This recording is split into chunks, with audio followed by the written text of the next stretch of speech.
হ্যাঁ বল। আমি আর ওকে নিজের করে পাবো না। কার কথা বলছিস তুই? নিশান, আমি ওকে খুব ভালোবাসি। রিয়েলি?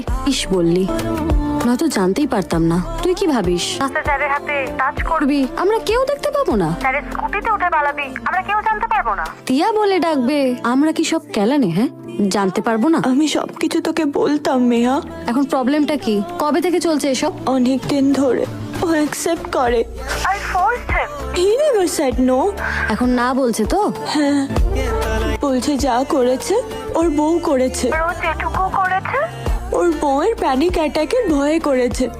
জানিস, স্যার আমাকে যেরকম ভাবে চুমু খেত, তুই দেখতে পাচ্ছিস স্যার ওনার বউকে সেম ভাবে চুমু খাচ্ছে। You guys kissed? are you serious? তোদের মধ্যে আর কি কি হয়েছে? আর কিচ্ছু হয়নি। স্যার কি তোকে জোর করেছিল চুমু খাওয়ার জন্য? আমি ফোর্স করেছি। আমি স্যারকে খুব খুব খুব ভালোবাসি।